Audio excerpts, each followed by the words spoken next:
பிரபஞ்சத்தில் பிரகிருதியின் முதல் வெளிப்பாட்டை சாங்கியர்கள் மகத் என்று சொல்கிறார்கள். இதன் பொருள் புத்தி, மிக பெரும் தத்துவம்.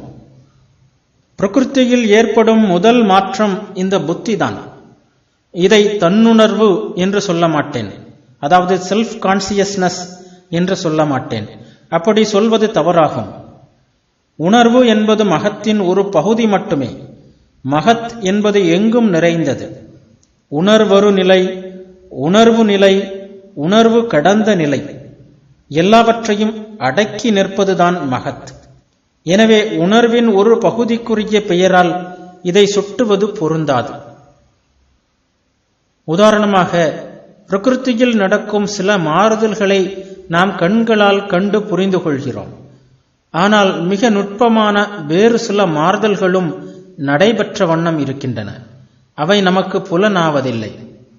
இந்த இரண்டு வகை மாறுதல்களுக்கும் காரணமாக இருப்பது ஒன்றுதான், அதுதான் மகத். மகத்திலிருந்துதான் பிரபஞ்ச நான் உணர்வு, அதாவது யூனிவர்சல் ஈகோயிசம் தோன்றுகிறது. இவையெல்லாம் பொருட்களே. ஜடப்பொருளுக்கும் மனத்திற்கும் தரத்தில் தவிர வேறு வகையான வேறுபாடு எதுவும் இல்லை. ஒரே பொருள் தூல நிலை, சூட்சும நிலை என்று இரண்டு நிலையில் இருக்கிறது. ஒன்றே மற்றொன்றாக மாறுகிறது.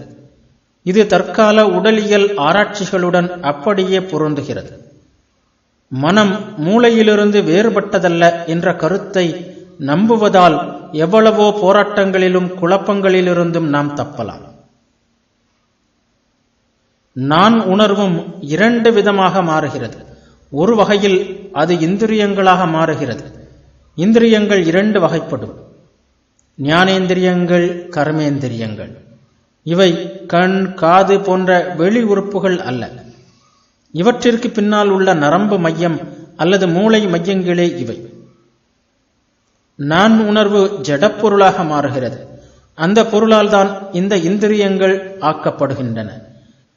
அதே பொருளால் தான் தன்மாத்திரைகள் என்ற மற்றொரு வகையும் ஆக்கப்படுகின்றன. மிக நுண் ஜடப்பொருளான இவையே நம் ஞானேந்திரியங்களை தாக்கி நாம் புறப்பொருட்களை உணரும்படி செய்கின்றன. இவற்றை நாம் உணர முடியாது, ஆனால் அவை உள்ளன என்ற அளவில் அறிந்து கொள்ளலாம், அவ்வளவுதான். தன்மாத்திரைகளிலிருந்து நாம் காண்கின்ற, உணர்கின்ற பொருட்களான நிலம், நீர் போன்றவை படைக்கப்பட்டுள்ளன. இது உங்கள் மனத்தில் நன்றாக பதிய வேண்டும். இதை நீங்கள் புரிந்து கொள்வது கடினம். ஏனெனில் மனத்தையும் ஜடப்பொருளையும் பற்றி மேலை நாடுகளில் வியப்பான கருத்துக்கள் நிலவுகின்றன. இவற்றை மூளையிலிருந்து விலக்குவது அவ்வளவு எளிதல்ல. இளமையில் மேலை நாட்டு தத்துவம் படித்த நானே இந்த கருத்துக்களை விளக்க பெரும் பாடுபட வேண்டியிருந்தது. இவை பிரபஞ்ச மூலக்கூறுகள், இடையீடற்ற, மாறுபாடற்ற, எல்லாவற்றின் முதல் நிலையான, ஒன்றேயான அந்த பிரபஞ்ச ஜடப்பொருளை நினைத்துக் கொள்ளுங்கள். பால் தயிராவது போல் இது மாறுபடத் தொடங்குகிறது. முதல் மாறுபாடுதான் மகத். இந்த மகத் இன்னும் நுட்பமான நான் உணர்வாக மாறுகிறது. மூன்றாவது மாறுபாடு பிரபஞ்ச நிலையிலுள்ள இந்திரியங்களாகவும் தன்மாத்திரைகளாகவும் வெளிப்படுகின்றன. இந்த தன்மாத்திரைகளே பிறகு ஒன்று சேர்ந்து நாம் கண்டு கேட்டு உணர்கின்ற இந்த தூல பிரபஞ்சமாக ஆகிறது. சாங்கிய தத்துவத்தின்படி பிரபஞ்ச படைப்பு கிரமம் இதுவாகும்.